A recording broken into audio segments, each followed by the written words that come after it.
मनवंतर मनु देवता और ऋषियों का पृथक पृथक वर्णन पृथु अवतार भगवान विष्णु का ही है।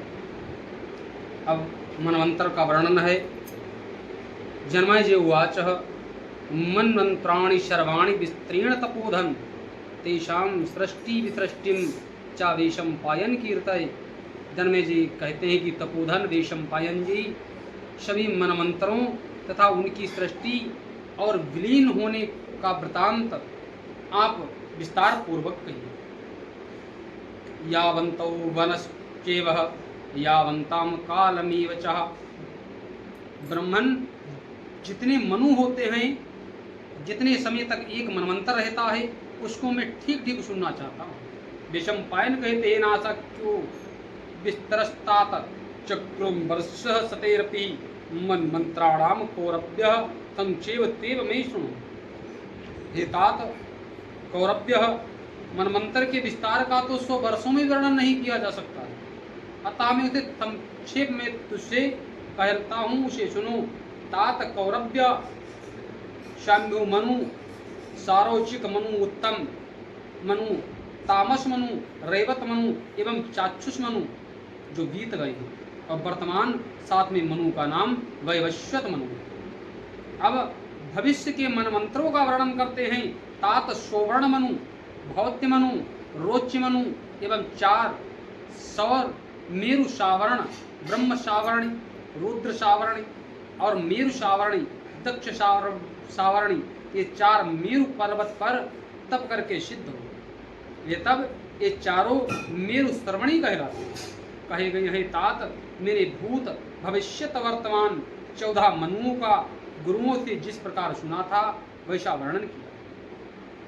अब मैं उनके ऋषि पुत्र और देवताओं मारीच, भगवान अत्रि, अंगिरा, पुलह, क्रतु, पुलस्त्य और वशिष्ठ, ये ब्रह्मा जी के 7 पुत्र सप्तऋषि होकर के उत्तर दिशा में रहते हैं। स्वयंभू मनमंत्र में राजा में शांतराज प्रजा प्रकृति तथा याम नामक देवता पूजित होते हैं। स्वयंभू मनु के अग्निबाहु मेधा मेधातिथि वसु ज्योतिष्यमान द्युतिमान हव्य शवन और पुत्र, ये 10 महावाली पुत्र थे। राजन, मैंने तुमसे यह पहले मनमंत्र का वर्णन किया। तात, तुमने स्वारोचिक मनमंत्र में वशिष्ठ पुत्र और स्तंभ, काश्यप, प्राण, बृहस्पति, दत्त और निश्चव्यन, ये 7 महाव्रतधारी ऋषि बताए गए और देवताओं का नाम तुषित है। तात, महात्मा स्वारोचिक मन के महावीरवान और पराक्रमी अविरुद्ध सुकृति ज्योति आप मूर्ति अपशम्य प्रथित नवस्य ऊर्जा और नभ, ये 10 पुत्र थे, उनका वर्णन कर दिया है। पृथ्वीपाल, यह मैंने तुमसे दूसरे मनमंत्र का वर्णन किया। राजन, अब मैं तीसरे मनमंत्र का वर्णन कहता हूँ, सुनो। उत्तम नामक मनमंत्र में वशिष्ठ नाम से प्रसिद्ध वशिष्ठ जी के 7 पुत्र सप्तऋषि थे। वे पहले हिरण्य गर्भ के पुत्र थे, उनके नाम ऊर्ज थे तथा ये बड़े तपस्वी थे। इस प्रकार मैंने ऋषियों का वर्णन कर दिया है। महाराज, अब मैं उत्तम मनु के 10 मनोहर पुत्रों का वर्णन करता हूँ, सुनो। इख, ऊर्ज, तनूज, मधु, माधव, तुचि, शुक्र, सह, नमस्य और नभ, ये 10 उत्तम मनु के पुत्र थे। और उस मनमंत्र में भानु नामक देवता थे। यह इस प्रकार यह तीसरा मनमंत्र बताया गया है। भारत, अब मैं चौथे मनमंत्र का वर्णन करता हूँ, सुनो। तामस नामक मनमंत्र में काव्य, पृथु, अग्नि, जन्यु, धाता, कपिवान और अकपिवान, ये 7 सप्तऋषि हैं। तात, पुराणों में अनेक उनके बहुत से पुत्र पौत्रों का वर्णन है। तामस मनमंत्र में सत्य नामक देवता थे। भारत, अब मैं तामस मनु के पुत्रों का वर्णन करता हूँ। राजन, तामस मनु के द्युति, तपस्य, सुतपा, तपोमूल, तपोधन, तपोरति, कलमाक, तन्वी, धर्वी और परंतप, ये 10 महाबली पुत्र थे। इन सबको वायु ने वर्णन किया। महाराज अब 5वें रेवत मनमंत्र का वर्णन करता हूँ।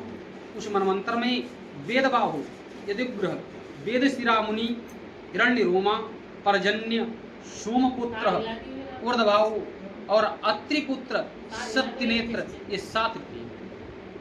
उस मनमंत्र में अभूत, रजः, प्रगति, परिकल्प और रेम्य नामक देवगण थे। यह सब मनमंत्र का वर्णन है। मैं रेवत मनु के पुत्रों का वर्णन करता हूँ। सुनो। द्युतिमान, अव्यय, युक्त, तत्वदर्शी, निरुक्त, अरण्य, प्रकाश, निर्मोह, सत्यवाक और कवि, ये रेवत मनु के पुत्र हैं। यह 5म मनमंत्र का वर्णन हुआ है। नराधिप। अब मैं 6ठे चाक्षुष मनमंत्र का वर्णन करता हूँ। सुनो। तातः चाक्षुष मनमंत्र में भृगु, नभ, विवस्वान, सधमा, विरजा, अतिनामा और सहिष्णु, ये 7 महर्षि थे। राजेंद्र, अब इस मनमंत्र के देवताओं को परिचय सुनो। आद्य, प्रभूत, ऋकुगु, पृथग्भाव और लेखा नाम वाले देवताओं के 5 गण थे। वे स्वर्ग में रहते थे। ये सब अंगिरा ऋषि के पुत्र थे और सभी परम तपस्वी महात्मा थे। उनकी माता का नाम नडबला था। महाराज, चाक्षुष मनु के कुरु आदि 10 पुत्र थे। राजन, यह 6ठे मनमंत्र का वर्णन किया है। अब 7म मनमंत्र का वर्णन करते हैं। मनमंत्र समय में स्वर्ग स्थित अत्रि, भारद्वाज, विश्वामित्र और 7वें महातपा ऋषि के पुत्र भगवान जमदग्नि हैं। ये 7 ऋषि हैं। शाक्य, रुद्र, विश्वदेव, मरुत, वसु, आदित्य और दोनों अश्विनी कुमार, जो कि सूर्य के पुत्र कहलाते हैं, ये सब इस वर्तमान वैवस्वत मनमंत्र के देवता हैं। और इस महात्मा वैवस्वत मनु के इक्ष्वाकुवादि 10 पुत्र हैं। भरतवंशी राजन, जिनकी चर्चा हुई है, इन परम तेजस्वी महर्षि पुत्र और पौत्र सब दिशाओं में व्याप्त है। सब मनमंत्रों में पूर्व कथित 49 पवन लोकों की व्याख्या और रक्षा के लिए स्थित रहते हैं। प्रत्येक मनमंत्र के बीतने पर उनमें 28 पवन अपने कर्मों को पूर्ण करके स्वर्ग में जाकर अनामयी व्याधि रहित ब्रह्मलोकों को प्राप्त हो जाती है। भारत, अब मनमंत्र के अंत में दूसरी वायु तपलोक उनकी पद पर आरूढ़ होकर के उनके स्थानों को पूर्ण कर देती है। गौरव्य बीते हुए वर्तमान 7 मनमंत्रों का वर्णन कर दिया है। भरतनंदन, अब भविष्य के 7 मनमंत्रों का वर्णन सुनो। तात श्रवणी मनु है, मनु 5 है, उनको मुझसे सुनो। उनमें से एक तो सूर्य पुत्र है, 4 प्रजापति परमेष्टि के, ये तब दक्ष के नाती हैं तथा दक्ष कन्या प्रिया के पुत्र हैं। राजन, मेरु पर्वत बड़ा भारी तप करके महातपस्वी मनु मेरु श्रावण नाम को प्राप्त हुआ। प्रजापति ऋषि के पुत्र रोच्य मनु कहलाते हैं और भूति देवी के गर्भ से उत्पन्न ऋषि के पुत्र भौत्य कहलाते हैं। तथा भविष्यत काल में होने वाले सावर्णी मनमंत्र के जो 7 महर्षि स्वर्ग में विराजमान हैं, उन 8म मनमंत्र के ऋषियों को सुनो। परशु यानी परशुराम, व्यास, अत्रिपुत्र, दिदीप्यमान, भरद्वाज गोत्री, द्रोणपुत्र, महातपस्वी, अश्वत्थामा, गौतम के वंशज, कृपाचार्य, कौशिक गोत्री, गालब और कश्यप गोत्री रुरु, ये ब्रह्मा जी के समान धन्यवाद के पात्र भविष्य के 7 मुनिश्रेष्ठ महात्मा सप्त ऋषि कहे। ये जन्म, तप, मंत्र और व्याकरण के प्रभाव से पवित्र 7 ऋषि ब्रह्मलोक में रहते हैं। ये ऋषि स्वयं अपने तप से भूत, भविष्य और वर्तमान काल के सब वृतांत को जानकर प्रसिद्ध हो तथा परस्पर मिलकर परमात्मा तत्व का विचार करते हैं। ये परम व्याकरण आदि से तथा ऐश्वर्य के कारण भी सर्वत्र प्रसिद्ध है। ब्राह्मण स्मरण करने योग्य ऋषियों को तथा उनके नैष्ठिक कर्मों और नामों को जान करके कल्याण का भागी होता है। ये 7 अपने 7 गुणों के कारण सप्त ऋषि कहलाते हैं और दीर्घायु, मंत्र दृष्टा, सर्वसमर्थ तथा दीर्घदर्शी हैं। इन्हें अपनी बुद्धि से धर्म के महातत्व का प्रत्यक्ष अनुभव होता है तथा ये गोत्र प्रवर्तक, गोत्र चलाने वाले हैं सत्य धर्म में परायण रहने वाले ये महाभाग सप्त ऋषि सतयुग आदि से सभी युग में सर्वत्र ब्राह्मणों द्वारा यानी चारों वर्णों में ब्रह्मचार्य आदि चारों आश्रमों में बराबर स्वधर्म में प्रवृत्त करते रहते हैं। धर्म के विशाल होने पर इन्हीं विधियों के वंशज विद्वान पुरुष और मंत्र ब्राह्मण भाग के प्रणेता होकर बारंबार धर्मोद्धार के लिए जन्म लेते हैं। ये सातों बार देने वाले हैं। दूसरे पुरुष इनके याचना करते हैं। ये तब इन ऋषियों के संबंध में विचार करने पर ना तो उनकी उत्पत्ति का समय बताया जा सकता है और ना इनकी अवस्था का परिमाण है। राजन, मैंने तुमसे सप्त ऋषियों की बात संक्षेप में कह दी है। सप्तम, अब सावर्णी मनु के भविष्य में होने वाले पुत्रों का वर्णन सुनो। भरतवंशी राजन, बरी, चक्षु, वसु, कृष्णु, आदष्णु, बाज, सुमति तथा एक और इस सावर्णी मनु के भविष्य में होने वाले 10 पुत्र हैं। हमें प्रथम मेरु सावर्ण अर्थात नवम मनु के प्राचीन काल ऋषियों का वर्णन करता है। पुलस्त्य गोत्री मेधातिथि, कश्यप गोत्री वसु, भृगवंशी ज्योतिषमान अंगिरा गोत्री दुतिमान, वशिष्ठ गोत्री श्रावण, अत्रिपुत्र हव्यवान और पुलह गोत्री सप्तरोहित मनमंत्र के 7 ऋषि। राजन, उस मनमंत्र में देवताओं के 3 ही गण होंगे। ये दक्ष के पुत्र रोहित प्रजापति के पुत्र हैं और इन प्रथम सावर्णी मनु के दृष्टकेतु, पंचहोत, निराकृति, प्रतु, सर्वा, घोरिधमा, ऋचिका, अष्टाहत और गय, ये 9 महाबली पुत्र होंगे। 10वें और दूसरे सावर्णी मनु दक्ष सावर्णी के मनमंत्र में पुलह गोत्री हविष्यमान, भृगवंशी स्मृति, अत्रिवंशी आपो मूर्ति, वशिष्ठ पुत्र अष्टम, पुलस्त्य गोत्री प्रमिति, कश्यप गोत्री नभोग और अंगिरावंशी नभस के पुत्र सत्य, ये 7 परम ऋषि होंगे। उस समय दक्षिण मार्ग के अभिमानी धूम आदि और उत्तर मार्ग के अभिमानी अग्नि आदि ये 2 देवताओं के गण होंगे तथा ऋषि युक्त मंत्रों द्वारा जिन देवताओं को प्रतिपादन होता है वे भी उस समय के देवता होंगे तथा मनुष्यत उत्तम औजा, निकुंजस, वीरमान, शतानीक, निरामित्र, वृक्षखेन, जयद्रथ, घोरिदुम्न और सुवर्चा, इन मनु के 10 पुत्र होंगे। अब 11वें मनु एवं तीसरे सावर्णी रुद्र सावर्ण, ये मनमंत्र में जो 7 ऋषि और देवता होंगे उनका वर्णन करता है। कश्यप गोत्री हविष्यमान, भृगवंशी हविष्यमान, अत्रि गोत्री अनग, अंगिरा गोत्री उद दिशणस्य, पुलस्त गोत्री निश्वर और पुलह गोत्री अग्नितेजा, ये 7 ऋषि होंगे। ये सब ब्रह्मा जी के मानस पुत्र हैं। सब मनमंत्र के देवताओं के 3 गण होंगे तथा इन तीसरे सावर्णी मनु के संवर्तक सुक्रमा, देवानी, रुद्वाह, क्षेमधनवा, हैद्राव, आद्रस, पंडक और मनु, ये 9 पुत्र माने गए। अब मैं चतुर्थ सावर्णी अर्थात 12वें मनमंत्र ऋषियों का वर्णन करता हूं। वशिष्ठ जी के पुत्र द्युति,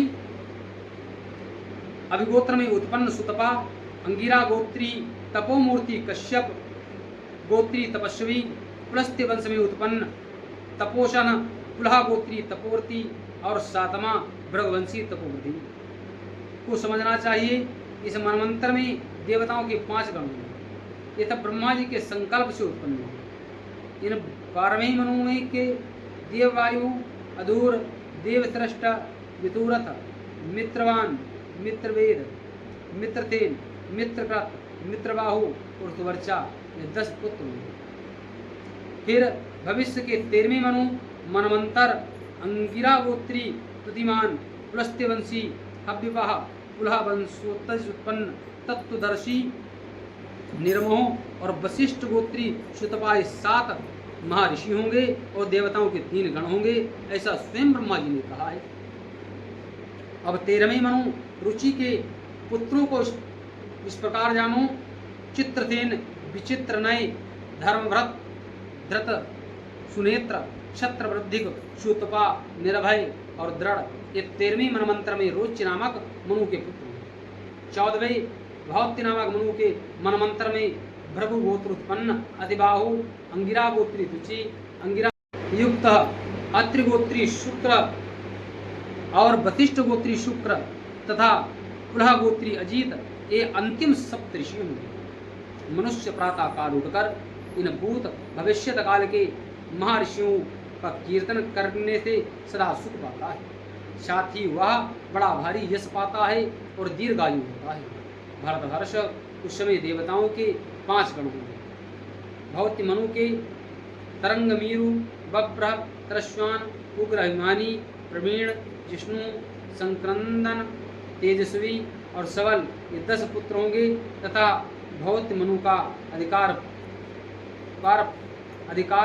काल पूर्ण होने पर कल्प अथवा ब्रह्मा जी की आयु का 1 दिन पूरा हो जाता है। यहाँ मैंने नाम लेकर बीते हुए वर्तमान और होने वाले मनुओं का वर्णन किया है। नराधिप ये मनु तपस्या के प्रभाव से 1000 चतुर्युगी पूर्ण होने तक नगरों से लेकर के समुद्र की पृथ्वी तक तथा प्रजा का सदैव पालन करते हैं तथा सभी मनमंत्र में अलग अलग प्रजा का श्रृंगार होता है। प्रेम से हरिवंश पुराण की 8वां चारों युग मनमंत्र ब्रह्मा जी के दिन एवं वर्ष का मान। विषम जन्मे जी कहते हैं मन मंत्रत्य संख्यानाम युगानाम च महामते ब्रह्मणो अन्न प्रभाणम वक्तुर्महस्य ते द्विज। परम विद्वान द्विजवर, आप मुझसे मन मंत्रों की युगों की संख्या का वर्णन कीजिए तथा ब्रह्मा जी के दिन का प्रमाण बताइए। अहोरात्रम भजेत सूर्यो मानवम लौकिकम परम तामुपादाय गणानाम शृणु सांख्यामरीदमम। विषमपायन जी कहते हैं कि शत्रुध्वन सूर्य मनुष्यों के दिन और रात्रि का विभाग करते हैं। इस लौकिक गणना से और द्विप्रार्ध नामक ब्राह्म गणना तक का वर्णन सुनो। राजन, 15 निमिषों की एक काष्ठा होती है और 30 काष्ठाओं की एक कला होती है। 30 कलाओं का एक मुहूर्त होता है और बुद्धिमान पुरुष 30 मुहूर्त को दिन और रात कहते हैं। इसका निर्माण चंद्रमा तथा सूर्य की गति द्वारा होता है। विशेष करके सूर्य चंद्रमा के उदय अस्त से मेरु के परिवर्ती और भू प्रदेश में रात दिन होता है। 15 अहोरात्र दिन रात का नाम पक्ष है और 2 पखवाड़ों का एक महीना माना जाता है तथा 2 महीनों की एक ऋतु कहलाती है। 3 ऋतुओं का एक अयन होता है और 2 अयनों का एक वर्ष होता है। संख्या के तत्व को जानने में चतुर पुरुषों ने उन दोनों अयनों का नाम दक्षिणायन और उत्तरायण बताया है। इस मान से जो 2 पक्षों का एक मास होता है, उस समय को जानने वाले चतुर पुरुष पितरों का एक दिन और रात कहते हैं। कृष्ण पक्ष उन पितरों का दिन होता है और शुक्ल पक्ष उन्हीं पितरों की रात्रि कहलाती है। इसलिए राजन, कृष्ण पक्ष रूप दिन में पितरों का श्राद्ध होता है। मनुष्यों के मान से जो 1 वर्ष कहा गया है, वह देवताओं का एक दिन और रात होता है। तत्व को जानने में चतुर बुद्धिमान पुरुष को उत्तरायण को देवताओं का दिन और दक्षिणायन को देवताओं की रात्रि बतलाया गया है। देवताओं के 10 वर्षों का मनुष्य का एक दिन रात कहा जाता है। इस दिन रात 10 गुना मनुष्य एक पक्ष कहलाता है। 10 पक्षों का मनुष्य का एक मास होता है और बुद्धिमानों ने 3 ऋतुओं का अयन माना है और 2 अयनों का एक वर्ष कहा है। राजन, देवताओं के 4000 वर्षों का एक सतयुग होता है। 400 वर्षों की उसकी संध्या होती है और इतने ही उसका संध्यांश होता है। 3000 वर्षों के परिमाण त्रेता युग होता है। 300 वर्ष उसकी संध्या होती है तथा इतना ही उसका संध्यांश होता है। इसी प्रकार 2000 वर्षों का द्वापर युग कहा गया। 200 वर्षों की उसकी संज्ञा होती है और इतना ही उसका संन्यास होता है। इसी गणना के अनुसार बुद्धिमान पुरुषों ने कलयुग को 1000 वर्ष बतलाया है। 100 वर्षों की उसकी संध्या होती है और इतना ही उसका संध्यांश होता है। 12,000 वर्ष की एक चतुर्युग की संख्या कही गई है। राजन, इस दिव्यमान से तुम युगों के वर्षों की गिनती सुनो। सतयुग, त्रेता, द्वापर और कलयुग, इन चारों को चतुर्युगी कहते हैं। नरश्रेष्ठ, संख्या करने में चतुर पुरुषों ने 71 चौकड़ी युगों से कुछ अधिक काल का नाम मनमंत्र कहा है, क्योंकि 1000 का 14वां भाग इतना ही होता है। इसके भी दक्षिणायन और उत्तरायण 2 अयन कहे गए। उत्तरायण होने पर मनु ब्रह्मलीन हो जाते हैं और फिर इतने ही समय तक दूसरे मनु रहते। राजेंद्र, तत्वदर्शी मुनि 10,000 मनुओं का ब्रह्मा जी का 1 वर्ष कहा गया। भरतसत्तम, ब्रह्मा जी दिन का कहा है, उसी का नाम कल्प है। और विद्वान पुरुषों ने 1000 युगों की ब्रह्मा जी की रात्रि कही है। उसमें वन और पर्वतों से पृथ्वी जल में डूब जाती है और उन 1000 चतुर्युगियों के पूर्ण होने पर जो ब्रह्मा जी का दिन आरंभ होता है, उसकी समाप्ति तक राजन सतयुग, त्रेता युग आदि सहित 71 युगी से कुछ अधिक काल का एक मनमंत्र कहलाता है। यह कीर्ति बढ़ाने वाले 14 मनुओं का वर्णन कर दिया है। सभी पुराणों और वेदों में इन प्रभावशाली प्रजापति मनुओं का वर्णन रहता है। राजन, इनका वर्णन करने से धन की प्राप्ति होती है। मनमंत्र में कितने ही संहार होते हैं और संहार के बाद कितनी ही सृष्टियां होती रहती हैं। उनके अंतर को सैकड़ों वर्षों में भी नहीं लगाया जा सकता है। भरत श्रेष्ठ, प्रायः सभी मनमंत्र यदा कदा प्रजा की सृष्टि और संहार की परंपरा उपसंहार हो जाता है। क्या बात सुनने में आती है? मनमंत्र के बाद जो संहार होता है उसमें तपस्या, ब्रह्मचर्य और शास्त्र ज्ञान से संपन्न कुछ देवता और सप्त ऋषि शेष रह जाते हैं। सहस्त्र चतुर्युगी के पूर्ण होने पर कल्प पूर्ण हो जाता है। उस समय सब भूत 12 आदित्यों की किरणों से भस्म हो जाता है और वह 12 सूर्य भी उसका ईंधन जल गया है। ऐसा अग्निभांति अपनी आत्मा का उपसंहार करके देवताओं सहित ब्रह्मा जी की आकर के योगीश्वर, योगी स्वरूप देव अज क्षेत्र च्युत सर्वश्रेष्ठ सर्वव्यापी प्रभु हरि नारायण में प्रवेश कर जाते हैं, जो प्रत्येक कल्प का अंत होने पर बारंबार सब भूतों को रचते हैं और प्रकट करते हैं। शाश्वत देव हैं, उन्हीं का यह संपूर्ण जगत, सब संपूर्ण विश्व के 91 के जल में निमग्न हो जाता है। तब रात्रि होती है और ब्रह्मा जी की 1000 वर्षों तक नारायण निद्रा लेते। जितने समय तक ब्रह्मा जी योग निद्रा का आश्रय लेकर के शयन करते हैं, उतने समय इतनी रात्रि कहलाती है। जब यह रात्रि सहस्त्रयुगी व्यतीत होने पर समाप्त हो, ब्रह्मा जी जगते हैं और रचने की इच्छा से युक्त होकर के मन में सृष्टि की रचना का विचार करते हैं।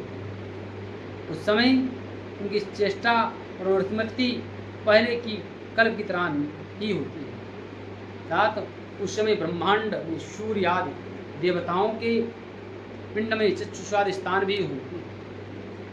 विपर्य होता रहता है। सूर्य की किरणों से भस्म होकर के सब भूत तथा देवता, पृथ्वी, ऋषि, गंधर्व, यक्ष तथा सर्प और राक्षस भी फिर उस युग में उत्पन्न हो जाते हैं। जैसे ग्रीष्म ऋतु आदि ऋतुओं के चिन्ह पर ऋतुओं के आने पर प्रकट होने लगते हैं, उसी प्रकार ब्रह्मा जी की रात्रि व्यतीत होने पर पूर्व अनेक रूप वाले प्राणी भी देखने लगते हैं। अतः प्रजाओं के रचने वाले प्रजापति उन सब नारायण से निकल करके फिर भूतों की रचना करने लगते हैं, जो मनुष्य, देवता, महर्षिगण, शाश्वत धर्म अर्थात देहादिमय आत्मबुद्धि रूप स्वाभाविक दोषों को त्याग करके शूद्र ब्रह्म में पहुंच करके उसमें लीन हो जाता है। भरतत्तम वे फिर दूसरे कलम में उत्पन्न नहीं होते हैं। काल की संख्या विभाग करने में चतुर वे सर्वसमर्थ भगवान परमात्मा क्रमानुसार सहस्त्र युगों की संख्या वाले दिन और उसी प्रकार सहस्त्र युगों की रात्रि वाले बन करके प्राणियों की बारंबार रचना और संहार करते रहते हैं। महादेव श्री हरिनारायण प्रभु स्थूल सूक्ष्म रूप थे सर्वत्र विराजमान है। महादुते वर्तमान अभिवश्यत मनु पुरातन कृष्ण का वर्णन करूँगा। भरत श्रेष्ठ में परंतवा और प्रभु श्री हरि असुरों का विनाश तथा संपूर्ण लोगों का कल्याण करते रहें। करने के लिए